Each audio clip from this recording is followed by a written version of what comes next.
Bueno, bienvenidos a todos. Creo que todos me pueden escuchar.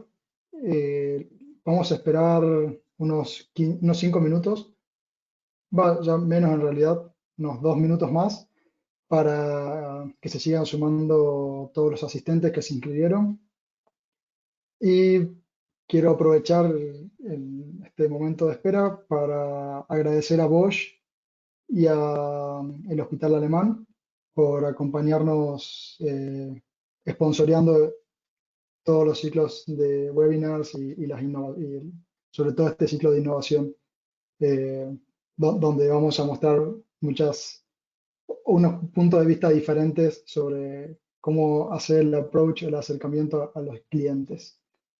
Un poco para contarles, conocí a Todd este febrero que tuve la oportunidad de estar en Silicon Valley y participar con él de una capacitación sobre cómo conocer a los clientes de forma innovadora para generar después proyectos de forma innovadora. Así que esperemos un ratito más y ya empezamos con todo.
Hi Todd, do you hear me?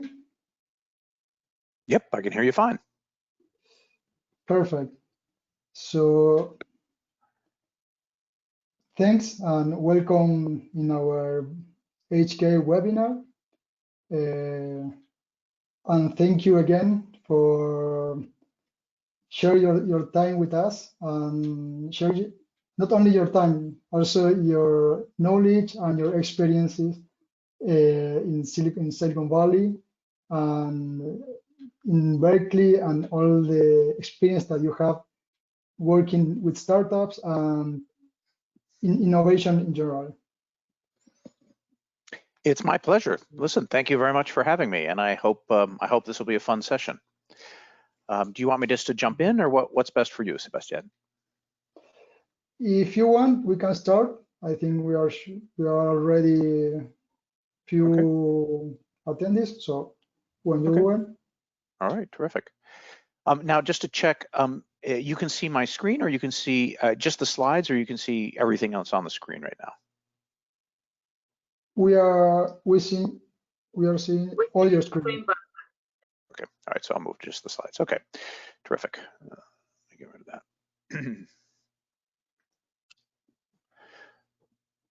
No, hold on, sorry. Bear with me just a second. I'm trying to move things around Don't here. worry. Yeah, I'm not entirely sure how to. All right, there we go. All right. Good evening, everybody. Thank you very much for spending the time with me today. My name is Todd Morrill, and what I'm going to do is give you a sort of a quick overview of some things that we are doing with innovation practices here in the Bay Area, in Silicon Valley, at Berkeley, at Stanford, and the medical school, UCSF. I'm going to talk about innovation as a sort of a big picture problem, because I think, you know, all of us, whether it's companies as well as individuals, sometimes really struggle to figure out what innovation is and how you use it and what the benefits are. So I had the pleasure of having some of the AHCA people in Silicon Valley several times over the last several years, and so I'm going to tell you a little bit about what I have been able to show them, but talk primarily about what's going on here in terms of innovation, both before and we'll talk a little bit about what's happened after the COVID virus. Please ask questions either along the way or at the end. I'm going to talk for just a few minutes, maybe 20, 30 minutes, and then we'll have plenty of time for questions and answers. The chat channel on GoToMeeting is probably the easiest place to ask your questions. You may have other modes available, Sebastian. That's up to you, but I'm anticipating looking in the chat screen. So, Yeah, that's perfect. And of course, these slides will be available afterwards if you're interested. So Silicon Valley is kind of a funny place.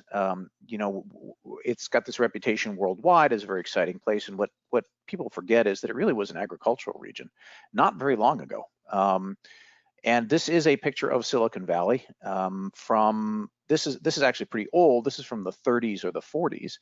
But when I moved to California in the early 80s, this is what it looked like. Now, there were some buildings there, and Apple, for example, had one building out in the middle of this valley, surrounded by fields, though, orchards, fields, and so on. And of course, you know, what's happened now is it's a big metropolitan area, and it's grown and expanded, and really is considered the heart, at least in the United States, of innovation and technology development for, of course, the internet, but more broadly as well.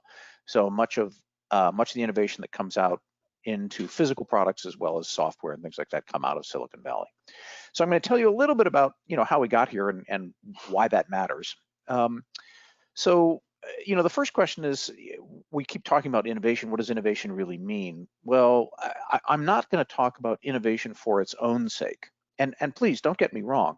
There are places and times when innovation, just for innovation, has tremendous value. As an example, you know, literature or art, something, or music, so the arts, where innovation by itself can be a breakthrough and a real game-changing event. I have a very businessy sort of look on things, so I'm only interested in innovation that actually creates value, and I'm defining value here as economic value in one form or another. Again, just to be clear, there's art, there's also social good and things like that. I'm going to focus primarily on the commercial sphere for what I'm talking about, although it does apply to some extent in, for example, social good, less so in the arts. So again, when you think about Silicon Valley, these are some of the names you think of. Obviously, there are a lot of other ones as well. And, you know, by and large, people say, ooh, this is really exciting. These are the most innovative companies. They're really cool, et cetera. I'm going to tell you a little bit about some of the innovations that some of these companies actually have, because in many cases, it's not innovative in the ways that we are used to talking about innovation. So let's just address that for a minute. I mean, you know, when we say innovation, what do we really mean? Well, look, there are lots of different forms of innovation. So there are new ideas, there are new technologies, there are new markets, there are new designs. And, you know, you could argue with these. You could say that Google does things other than new technology. That's true, but when it got started, it really was a technology company. And you could argue that Apple really is a technology company. I would argue that it was maybe 30 years ago, 20 years ago. It's not anymore. It's really about new design and user interface. And obviously, you know, although everyone has an iPhone, it's not like they invented the cell phone. There are lots of other examples too. I mean, FedEx or DHL really took a process that had existed for decades, which is air delivery of packages and mail, and simplified it and made it more efficient. Amazon, of course, which is obviously a huge company now, really was just a bookstore when it started, but it had a more efficient supply chain and more efficient, ultimately, channel, and that's what really created the company. So, there are dozens and dozens of examples of things that are new business models or new products or new technologies and so on. And what I'm going to talk about is some techniques and some views on how they all can be used, harnessed, to drive value and ultimately, innovation and ultimately value within companies. So if you think about those slides I just showed, now think about these 4 companies. And I think what you'll realize is that technologically, Google was a big innovator. The other 3 were not. Maybe Apple was originally, but certainly Facebook. I mean, that's not technology. That's something else. And LinkedIn, geez, LinkedIn is the same as what we all used to have on our desk with the little, the little cards. And in the end, this really matters for me, but I think it matters for all of you and ultimately around the world, because it's the most important non-cyclical contributor to corporate revenue growth. So of course you get commodity prices go up and then they come down. You get wheat prices go up and then they come down. And that contributes a lot to revenue growth and of course, falling under certain circumstances. But if you ignore those cycles, really it's innovation, it's new products, it's new businesses, it's new business models that really drive the success of corporations. And the companies that have been the most successful in the long term are those that can access new technologies, but more importantly, innovations, again, whether it's technology or something else, to be able to continue to build their business. And in some cases, that means completely reinventing the business. Remember, IBM once made giant computers. Then IBM was known for making tiny computers. And now, of course, IBM doesn't make computers at all. It does consulting. So many companies have gone through multiple iterations as they have innovated, discovered new ways to do their business, and so on. To be fair, most are just add-ons. They start in one place and they add things as they go. But in some cases, it's a complete realignment. So let me just talk about business for a second, and we'll come back to innovation. So if you think about most businesses, there are 3 horizons, is the word that people use, 3 types of products, if you will. And horizon 1 is sort of the old products. These are the things that exist already. And of course, they grow for a while and then they sort of plateau. Maybe they grow, maybe they decline, depending on the market conditions. But the fear, of course, is how long that horizontal line is, because at some point, these businesses begin to decay. Why? They get replaced technologically, they get replaced by competitors. There are lots of things that happen to them. And so the question for any existing business is, how do I keep my Horizon 1 businesses going? When are they going to fall? And what do I need to do to replace them? So most companies are aware of and think about Horizon 2 businesses. And these are new customers, new technologies, new something, which kind of fit into the existing business. These are your new products that aren't exactly the same as the old products. It's not model 41 where you had model 40 before. It may be something that's a little bit different. Maybe it's your digital strategy. Maybe it's enabling your customers to use a cell phone app. These are businesses which really are very much like your original business, but involve something new. And of course, Horizon 3 businesses are the ones that are completely different. These are the ones that are radical changes in the way that we work. And most established companies are aware of Horizon 2, but struggle to implement, and either are not aware of Horizon 3 or simply are not able to implement, just stay away from them altogether. So what I focus on at Berkeley and what I'm going to talk about for the next couple of minutes is really the Horizon 2 and Horizon 3 businesses, how to better understand those, some techniques, some technologies, if you will, but it's really just techniques, to allow any business to begin to adopt Horizon 2 and Horizon 3 ideas, business models, and technologies. So it allows the change of any sort of business. And I'll give you some specific examples of some big businesses. We can talk offline about some small and medium-sized businesses because it works actually at all levels. So of course, in a Horizon 1 business, you know what you're doing.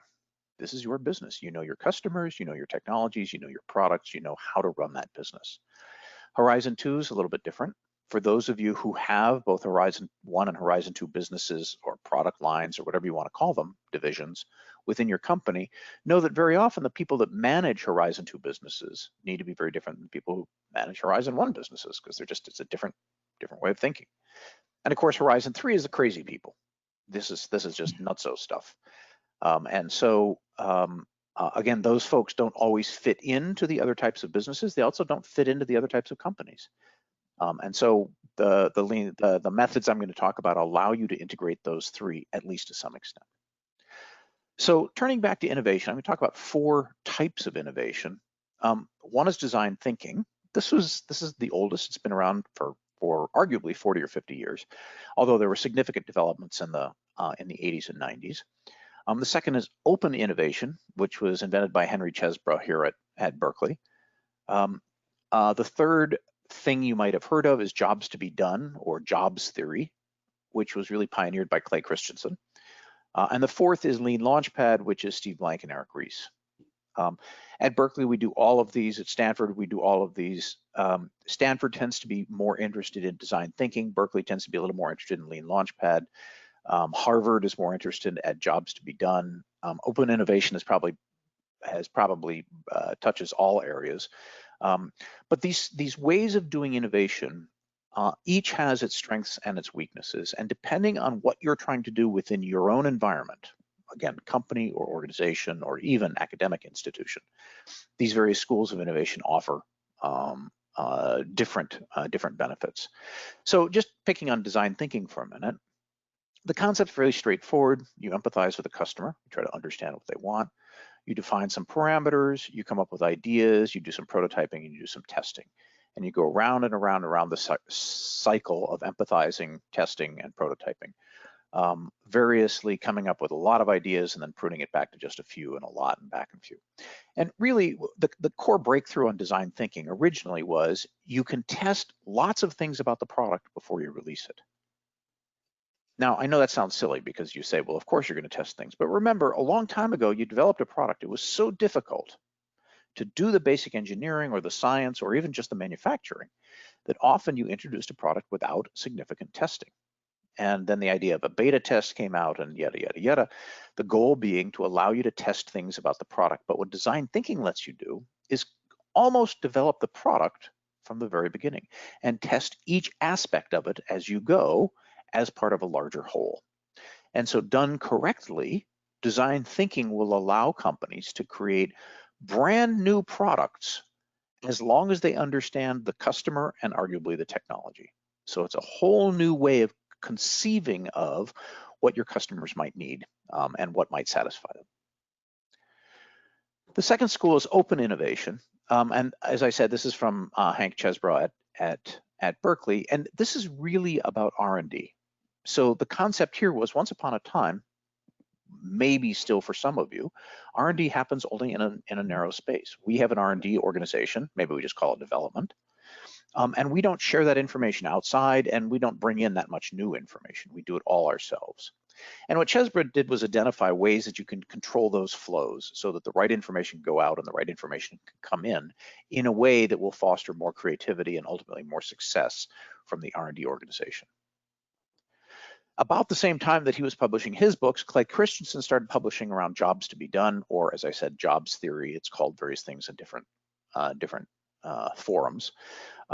And this focuses less on the technology and much more on the customer's behavior, and not just the overt behavior, the things that are obvious, but what the customer really needs underneath. And so the jobs to be done theory has to do with, well, your customer may say X, but what they really need is Y, and your goal is to identify that Y. The fourth one and the latest on the scene is the Lean Launchpad from Steve Blank and Eric Ries. And this is a little bit different than the other three in the sense that it's not simply product focused, it's business model focused.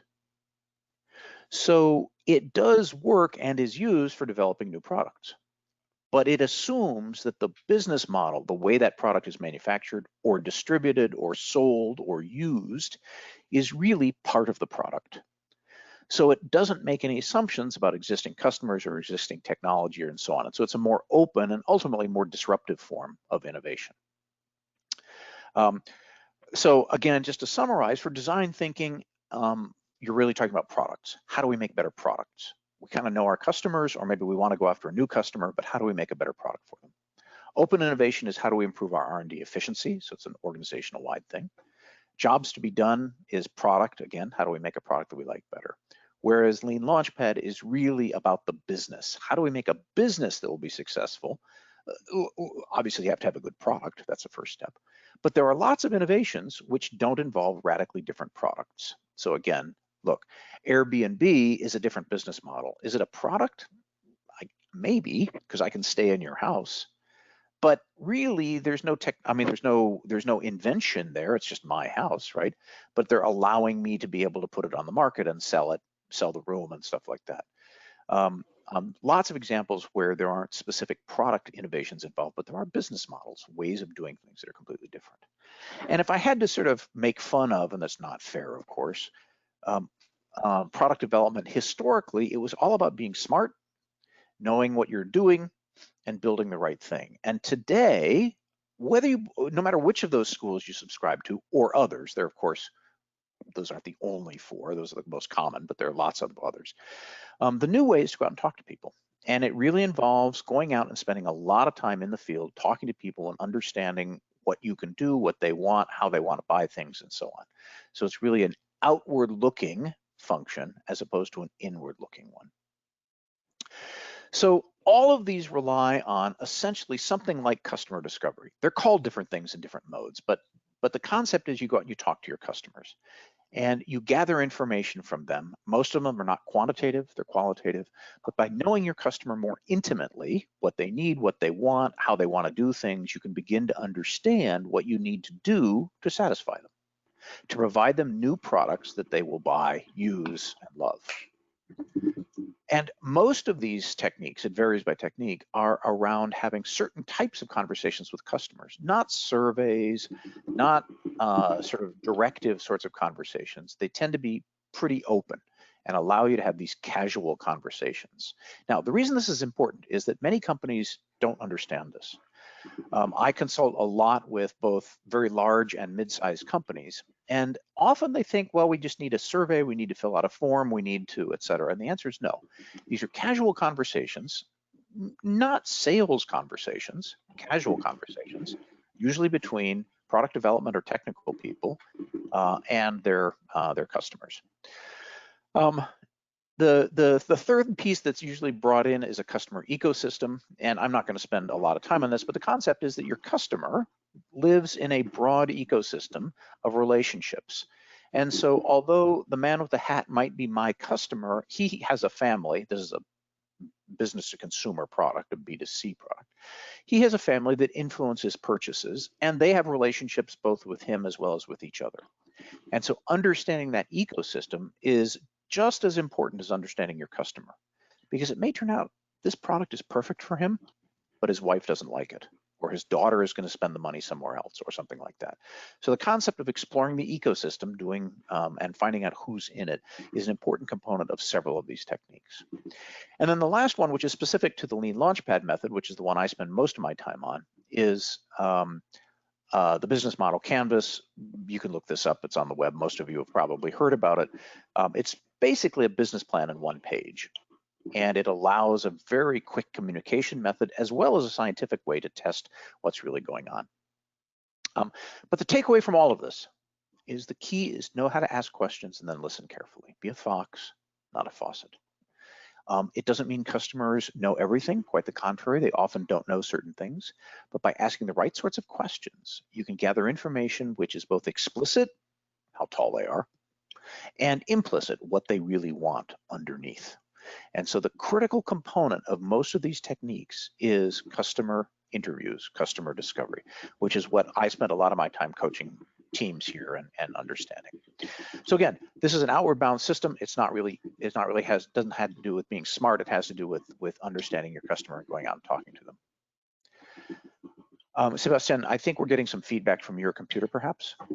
Like I think we can hear you typing. Okay, so the one, as I said, the one that I spend most of my time on is Lean Launchpad. Lean Launchpad is one of the four. It's the one I happen to like the best because it addresses the whole company, not simply a product. And we teach a program here called I-Core. This is a graph of what the people who say, and this ranges from corporate executives to graduate students, we teach in academic and universities, to professors, to even undergraduates. And basically 97% of the people that take this course come out saying, holy mackerel, this is really different than what I thought. This is really interesting, and it's going to change the way I behave. Again, whether they are junior or senior, what we find is it significantly changes, depending on who they are, their career, that is the way they think about what they're going to do and how they're going to do it, and their R&D. Now, when I say senior, these are people who are, for example, senior engineers at major corporations. These guys are on average 50 years old. They've been doing what they're doing for 20 or 30 years. They have a lot of experience, and yet they come out, the orange bars, and say, this is really different than what I used to do. I'm going to change the way that I think about what I'm doing. And of course, the junior team members are people who've been working for less than 10 years, but they come out saying, this has changed the way I think about what I'm doing. So, as I said, I focus on Lean Launchpad. You can get similar results with the other techniques applied correctly, but it really does require some change to get the excitement going. Now, normally, what I'm about to show you, I do a question and answer. It's just a little bit hard in this format. So let me talk a little bit. I'm just going to talk about these three types of innovation, or these three innovations, and some of the things that happen. So the first is, this is a disruptive innovation. This is a wild change to something that a fairly large corporation was doing before. Normally, I would have you guess, and I would take answers from the audience. That's a little impractical in this format. But let me just say, this looks like a shopping mall. It is. And if you look carefully at the way the people are dressed, you can imagine it's in the Middle East. It looks like a coffee shop, maybe in the middle of an island or something like that. It's not. I mean, yes, it's a coffee shop. That's not the innovation. The innovation is that this is a bank. This is a bank that allows you to order coffee. No, that's not correct. This is a coffee shop that allows you to do banking. So this is actually run by a mid-sized bank in the Middle East, in Saudi Arabia, and their innovation here was to change the culture of banking. So banks in Argentina, in North America, in Europe, and for that matter in Saudi, are similar in the sense that they're big stone buildings with lots of marble, and it's sort of quiet inside, and it's a formal atmosphere and things like that. And what these guys discovered, for a number of reasons having to do with new customers, you can see the women in the lower right corner, they needed to change their approach. And so they were able to invent what is really a coffee shop, but you can open a checking account while you're sitting there. And they have grown enormously. They have more than doubled their number of depositors in an established market. Banking has been existed for many years in Saudi Arabia. And recently bought another bank and become the number 2 in Saudi Arabia, based primarily off of this innovation. Now, when they created this innovation, they had to make a number of changes to their business model, which I'll talk about in just a minute. So the product itself is not radically different. It's a bank. It gives you a credit card, you open a checking account. It's kind of what they did before in their big buildings, right? But it's a completely new customer. These are people, young women by and large, who have never had a checking account, have never had a credit card account. It's still very much a cash economy in Saudi Arabia. And of course, banks have various strictures on them, restrictions that we're not used to, having to do with Islam. They can't, you can only lend at certain rates and you can't collect interest and so on. Leaving that aside though, so it just means that they're a more constrained institution than we are used to. But having said that, they were able to gather these new customers and really wildly change their business model. Now, just as an example, there are no bankers that work in that bank. There are electronic connections to bankers who work somewhere else, but the people who work in that institution are really people who serve coffee, and their goal is to make it feel like a coffee shop. So one of the questions that came up in the chat was, how important is the co-invention, but co-innovation between corporate and startups? And my answer is, it's really important. It's really important because startups can do things. They're better at innovation. They're better at disruptive innovation than large corporations. Look, if you work in a big company, you don't generally get promoted by coming up with crazy ideas. You come up with ideas that fit what the company does, what your boss wants, what the company does. I've spent about half my life in large companies, and they're wonderful places because you have resources and you've got expertise and you've got people. And they're terrible places because you're restricted. You can only do things a certain way. You can't come up with new stuff. Look, they're both. Startups have the flexibility to do lots of different things. And so here, every single major company has a number of startups that it works with trying to source innovation. Now, just as a side note, a lot of what I do is teach their internal people to be more innovative. The focus of my practice is really about being more innovative if you're within a company. But of course, startups are an incredibly important part of the Silicon Valley ecosystem. So as I said, the big issue for Alawal Bank was simply to avoid the old corporate culture and put in a new way of doing things so that they could attract these customers. And as I said, they've been wildly successful. A second example of disruptive innovation is the Caterpillar Corporation. So these are the people that make mining equipment and harvesting equipment and tractors and stuff like that. Their innovations are all around existing products. They simply improve their existing products. Sometimes as a new customer, sometimes as an old customer. But what they have found is by using this technology, this technique, Lean Launchpad, they're able to come up with radically divergent business models, just ways of doing things that never have occurred before within Caterpillar. And of course, there's a lot of pushback. There's a lot of we don't like that from various parts of the organization. But Lean Launchpad walks you through a process which allows you to bring in stakeholders from around the company and get their buy-in. And Caterpillar's been quite successful at that. And ultimately, the biggest problem they've had with this whole technique is they went from selling thousands of a particular item to hundreds of thousands of that item because they innovated around the business model.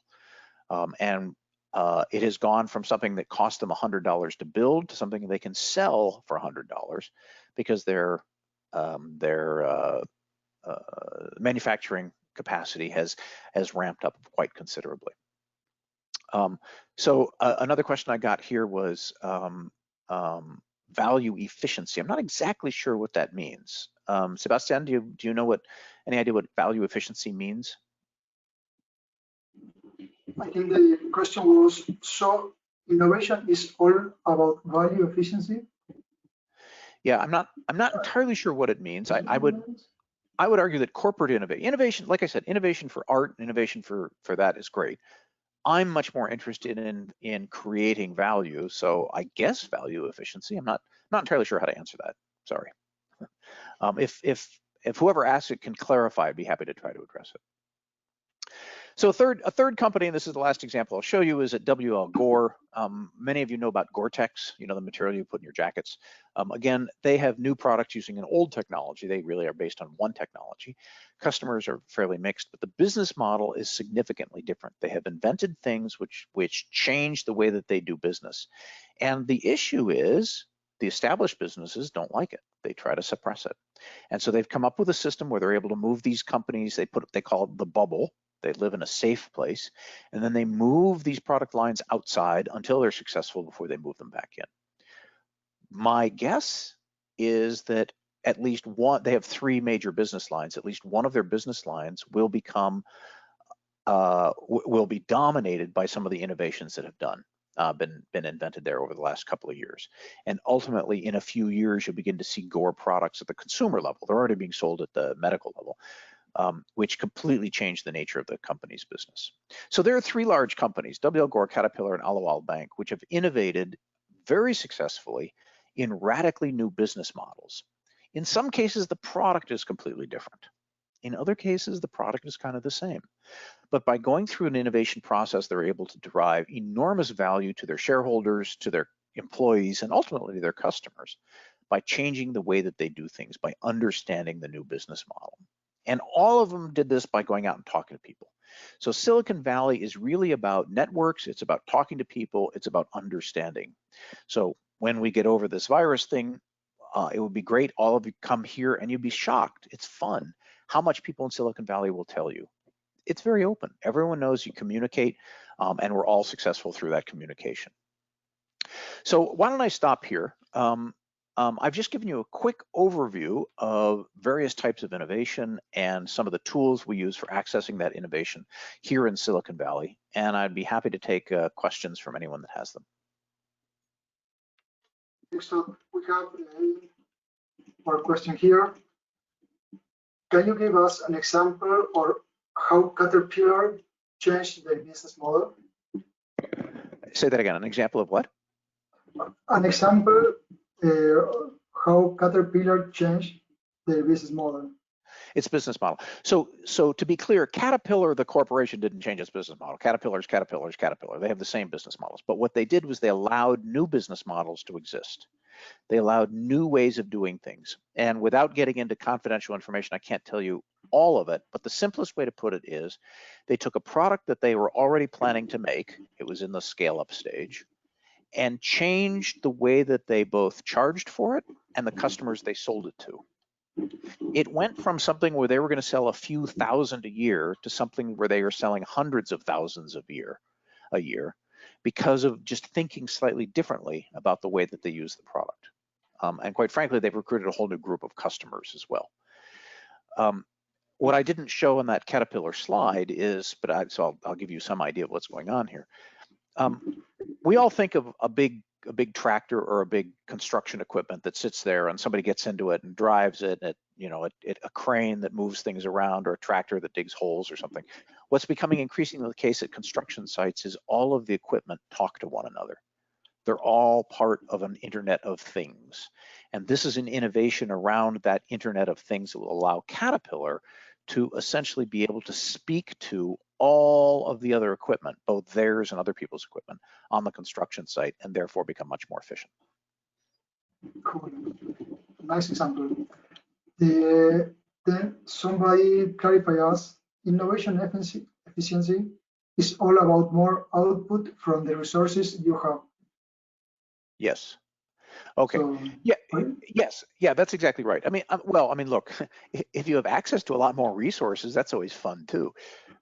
But no, I agree. The goal here is really to increase the efficiency at which you can innovate. Now, the implicit assumption there is that you have some system for innovation and it has some efficiency. By changing the way that you think and some of the tools you use, what you can do is you can make that efficiency higher. At least you can come up with radical innovations and new ideas. Now, whether you choose to implement them, of course, is always the company's. So I guess the point I'm trying to make is that for most companies, they find that new business models really more successfully drive innovation than simply new products. But of course, you can do both. So yes, it's about efficiency. That's probably the right way to put it. Perfect. We have another question from Daniel. But you mentioned that we need more co-innovation among large corporations, and startups. How do you think this could be fostered? Well, so there are lots of systems available, ranging from the very informal to the very formal. So look, at the informal level, small companies have assets that big companies don't. New ideas, people that are sometimes willing to work enormous number of hours, new business models they've invented or they've discovered out from talking to other people. And that's just harder to do from a big company perspective. When you're in a big company, you're so busy doing what you do every day, it's very difficult to really drag those ideas out. So at the very simple level, having small companies come in and give talks is really interesting for big companies. Now look, if I have 10 companies come in and give a talk at my company, 6 of them I don't care about, 3 of them are sort of interesting, and 1 is really interesting. So it's not the most efficient system, but at the trivial level, it's pretty easy to do. If you want to get more formal, and what many companies here do, is you have some sort of window that allows you to look at startups. Sometimes that's money, sometimes that's customers, sometimes that's something that you trade their expertise for your asset. So let me give you an example, which is not so relevant to Argentina, but I think you'll understand the concept. Oman, the country of Oman, is a small country on the Arabian Peninsula. It has oil, but its oil is terrible. It's the worst oil in the world, not the worst, but very close to the worst. What they say is, we don't mine oil, we pump water. Oh, and a little oil comes up with it. So one of their problems is we have got terrible, terrible oil, but that's the basis of the economy. You know, they're relatively poor aside from oil.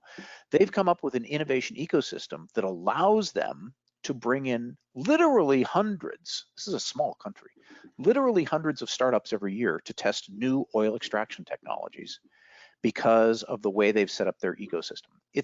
Oman is nowhere.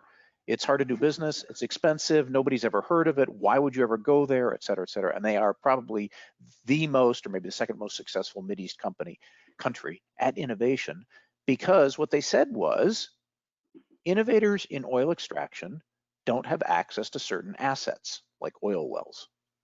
We have oil wells. You come, you can use our oil well, you can test your technology, and then if it works, we'll buy it from you. So look, big companies can access startups by going and visiting them. That's a good thing to do.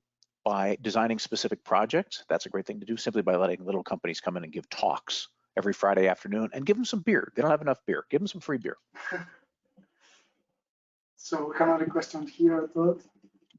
Could you give an example of how these schools of innovation are applied at Harvard and other universities? Yeah. So the answer is that at the university level, well, if you're talking about teaching, so remember there are two things. There's university as an organization, and then there's university as a teaching institution. At the teaching institution level, you can get courses in all of these. Like I said, Stanford tends to focus on design thinking. So the D school, so it's small d period school, focuses almost exclusively on design. But their engineering school is very big on design thinking overall. Berkeley focuses a little bit more on Lean Launchpad, but design thinking is a close second. As I said, Harvard, it's more about Clay Christensen's jobs theory, but it varies, honestly. I mean, all universities do all of it at this point, and the way I'd put it is that they all expect to have not only courses in each, but practical applications of each within the university. As a teaching institution, as an organization, I'm not convinced any of them use it. So let me just be clear, they teach it. I'm not sure they use it. I'm not sure that answers the question, but that's probably the easiest way to put it. And just as a side note, for some of this, like the Lean Launchpad, it started out at Berkeley. It's now grown across the country. I teach it at the high school level. I teach at the university level. I teach at corporations, and I have just started a program at the elementary school level to allow elementary school students, so these are not 7-year-olds, that's a little too young, but 10-year-olds, to begin to think about innovation as a method, as opposed to something that's new and exotic and weird and exciting.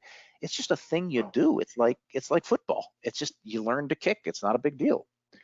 And of course, you know, they're not going to build Google. That's not what they're trying to do, but they are having fun doing what they enjoy doing. So I think innovation is, or one of the meaning of innovation is having fun doing innovation. One of the meanings of innovation is what? Having fun. So. Well, you don't have to. I mean, it doesn't have to be, but I happen to like it when it is. Okay, so one of the questions is, how can I test my ideas in order to reduce risk? So I didn't spend much time talking about customer discovery, the interview process. That's really the core. So what we do here is Caterpillar is a good example, because Caterpillar is concerned about two things. One of them is money, and the other is reputation. They can't afford to have products that don't represent the Caterpillar brand. So by using the Lean Launchpad method specifically and walking them through a step-by-step process, they're able to reduce essentially all of the innovation risk. There are other risks, don't get me wrong, but all of the innovation risk around their new ideas. It's also cheap. So they allocate literally millions of dollars for a new product. We were able to do it for tens of thousands. So it was quite fast, it's quite cheap, and it reduces risk quite significantly. So just talking to customers, again, that's simple. The actual practice requires some work, but that's the easiest way to do it. Can you give us an example? How can we start talking with the customer, to the customers? Yeah, well, so the answer is I mean, at the simplistic level, just going out and talking to your customers is something probably you already do, because you've got salespeople, you've got tech service, you've got some way of interacting with them. This is a little bit different. So look, simply just go talk to them. Specifically, if you want, you can go look at the books for each of these various fields. You can sit through seminars. There are free courses. There are university courses which talk about the structure of how to talk to your customers. And I don't have a short way to describe it other than, Sebastian, you've been through some of it. Yep. I don't have a simple way to describe it other than you learn to ask questions which allow people to tell you what they feel as well as they think in a very simple format. And if you get people to talk about themselves, they'll talk forever, and you can find out all sorts of interesting things. So I'm sorry, I don't have an easy answer for that. I mean, take my course, but that's not the point. Good. We have another question. You can read it. Sorry, which one?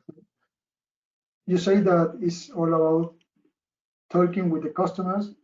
Would you say that one way is marketing as a way for innovation to talk with your customers? So I'm not sure I understand, but the distinction I want to draw here is that usually as a corporate entity, we are used to telling our customers things. This is my new product. You will like it for these reasons. Here are the benefits. Here are the characteristics, and it tends to be directed towards the customer. What I'm talking about is something that's completely different. It's a series of listening exercises, but in a structured way. So it's asking questions and listening to the answers, but asking the questions in a particular way so as to elicit, so as to get the information you really need. So to be honest, it's very difficult for marketing people to do this. Salespeople laugh because they think it's stupid, and then they do it and they say, oh my goodness, this is really interesting. And technical people, which is what it was invented for, love it. Technical people go out, they're scared, but they go out and they do it, and they come back and say, oh, they told me everything they need. They told me all the specifications I have to have. And you say, yeah, that's right. And my competitors told me the same thing. Yes, they did.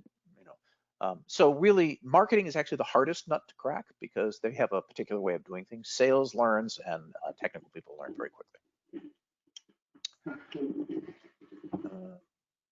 Another question is, what would you recommend a corporation such in the nitty-gritty day-to-day business to do in order to force your creativity? So I distinguish between innovation and creativity. I don't think that's your question, but let me just address that. So creativity is, and brainstorming, that is a very interesting topic. There are ideation is what they call it at business schools, but it's creativity, it's brainstorming. There are lots of techniques for doing that. That's not what I'm talking about. I'm not talking about inventing new ideas. What I'm talking about is taking ideas from invention to practicality to business. So in terms of fostering creativity, there are a lot of exercises, and you can, everything from looking at books to you probably have a lot of ideas yourself. What I'm interested in is making value from them, creating value from them. And so the simple answer there is go talk to people, go learn how to talk to people in a way that allows them to answer your questions without them even knowing that they're answering. The simple thing we do, quite honestly, for corporations that are not sure, or for managers that are not sure, is we do a very short version of this customer discovery program, a week, something like that. And what happens universally is an engineer or a scientist or a manager or a salesperson comes back and says, oh, there's this new thing, I have this really new idea. And everybody says, no, that's an old idea. We've had that idea. It didn't work. We tried a stupid idea. Or we don't want to do that. That's not the way we do business. Or that's not really for us. But then the person who comes with the idea or comes with the who's done the process comes back and says, yeah, but look, I now have data. I have specific information from this type of customer under these circumstances in the following ways. And it suddenly becomes data-driven instead of personality-driven. So the core to the Lean Launchpad method, to a certain extent the other methods, is to be data-driven as opposed to personal-driven. It's not because I'm the boss, it's because you have the data. And your data says I've talked to 5 or 10 or 500 customers, and this is what they want. As a side note to that, So Caterpillar was quite resistant. Caterpillar was scared of this. We were able to get an order before the product existed for 100,000 units at $100 each. That's a lot of money. 100,000 units at $100 each before the product existed, based on this customer discovery process. And that's what convinced their senior managers. They said, oh my gosh, people are giving us money before we even have a product. That's really interesting. This must mean something. So that's a long answer to a short question. What do you do to foster innovation? Go out and talk to some of your customers. If you need to, just buy the book, Lean Launchpad. Eric Ries, you can look it up on the web, you can buy the book, you can take a course at Berkeley. There are a lot of ways you can do it, and go talk to them in that mode. And I think what you'll find is there's really interesting information that they'll share with you. So yes, we have a large question here. Yeah, for instance, I can resume it. How do we ask people without risking the idea of the business? The people who talk to us may also talk to other people. Do you think that? Yep. Yeah. So so that's a great question. Thank you. It's actually the answer is very simple, but you're going to laugh. You're actually not allowed to talk about what you're doing during the Lean Launchpad method. And when Caterpillar's developing their product, they may not talk about their product. Now you have to be honest. You have to say you're from Caterpillar Corporation, or you're from, whatever, and you're working on a project related to, but that's all you say. You don't share any more information beyond that. And we don't have time here, but there's a whole set of reasons for that. The goal is to prevent people from talking about their invention. A, to protect intellectual property, B, to protect new product development, and C, because, and this is really the reason, if I'm interviewing you, if I'm trying to gather information from you, and I spend the whole time talking about my product and my ideas, I don't learn anything. That's just talking to yourself. So the goal is to get them to talk. And what we do is we ask people to ask questions in a particular format that gets people to talk without discussing the technology.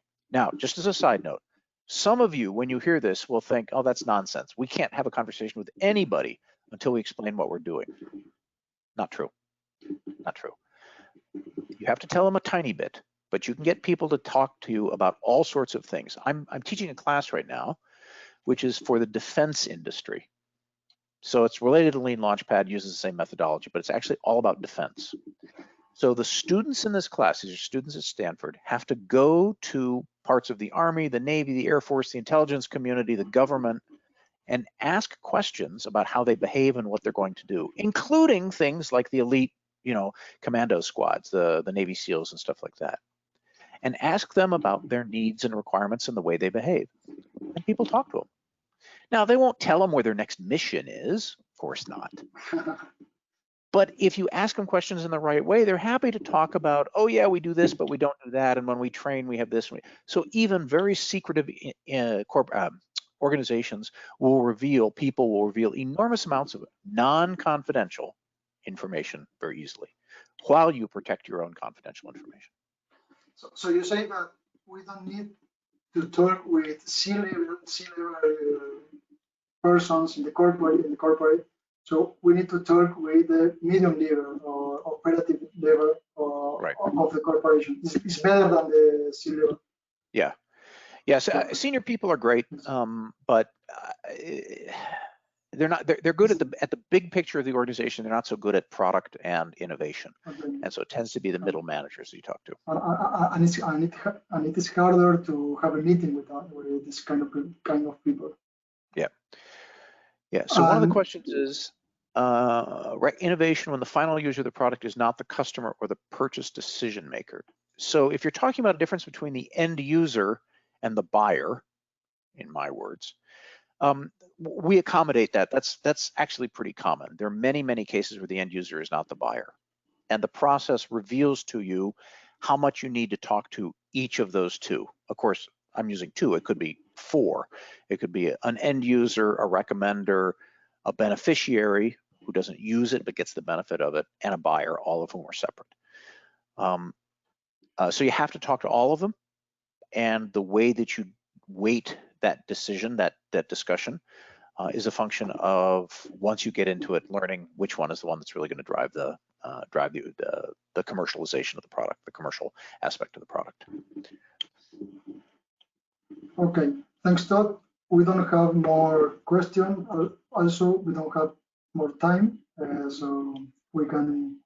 The idea is the webinar is only for 1 hour. So thank you very much to join us in this webinar. I hope everything have a good idea or information for his own business, and everybody that want to contact Todd, we will send later the presentations, and the video will be available online. So thanks everybody to join us, and thanks again, Todd, to be with us in this webinar. Thank you all. This was great fun for me. I hope it was helpful. If you have questions, Sebastian knows a lot of it. I'm happy to answer questions, and as he said, you'll have the slides. So okay, thank you all. perfect. Stay safe. I hope things go well, and I hope that everybody is allowed to go outside pretty soon. We hope for you too. Yeah, Thanks. you. All right. Have a nice day. Thanks a lot. Take care. Bye-bye. Gracias a todos. Saludos.